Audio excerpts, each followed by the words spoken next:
Item ಯಾವುದೇ ಇರಲಿ try ಮಾಡಿ ಆಚಿ ಚಿಕನ್ ಮಸಾಲಾ. ಎಚ್.ಕೆ. ಪಾಟೀಲರಿಗೆ ಸಚಿವ ಸ್ಥಾನಕ್ಕಾಗಿ ದೀರ್ಘದಂಡ ನಮಸ್ಕಾರ ಮಾಡಲಾಗಿದೆ. ಸಚಿವ ಸ್ಥಾನ ನೀಡುವಂತೆ ಹೈಕಮಾಂಡ್ಗೆ ವಿಶೇಷವಾಗಿ ಮನವಿ ಸಲ್ಲಿಕೆಯಾಗಿದೆ. ಎಪಿಎಂಸಿ ಗೇಟ್ನಿಂದ ವೀರೇಶ್ವರ ಪುಟ್ಯಾಶ್ರಮದವರೆಗೆ ನಮಸ್ಕಾರ ಮಾಡಿದ್ರು. ಗದಗದ ಎಪಿಎಂಸಿ ಹಮಾಲರ ಸಂಘದ ಸದಸ್ಯರಿಂದ ಉರುಳು ಸೇವೆ ಕೂಡ ನಡೆಯಿತು. ಎರಡನೇ ಪಟ್ಟಿಯಲ್ಲಿ ಸಚಿವ ಸ್ಥಾನ ನೀಡುವಂತೆ ಒತ್ತಾಯಗಳು ಕೇಳಿ ಬರ್ತಾ ಇದೆ. ಬಡವರ ಪರ ನಿಲುವು ಹೊಂದಿರುವ ನಾಯಕನಿಗೆ ಸಚಿವ ಸ್ಥಾನ ನೀಡಬೇಕು ಎನ್ನುವಂತಹ ಆಗ್ರಹಗಳು ಕೇಳಿ ಬರ್ತಾ ಇದೆ. ಇನ್ನು ಈ ಒಂದು ಪ್ರತಿಭಟನೆಯಲ್ಲಿ ನೂರಾರು ಹಮಾಲರು ಹಾಗೂ ಸಂಘದವರು ಭಾಗಿಯಾಗಿದ್ದಾರೆ.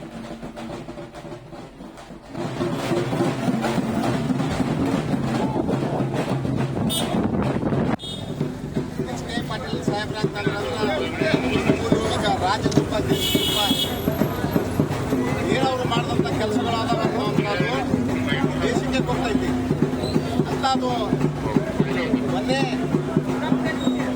ರೌಂಡ್ ಒಳಗೆ ಏನು ಸಚಿವ ಸ್ಥಾನವನ್ನು ವಿಸ್ತರಣೆ ಮಾಡಿದ್ರು ಅವತ್ತೇ ಕೊಡಬೇಕಾಯ್ತು.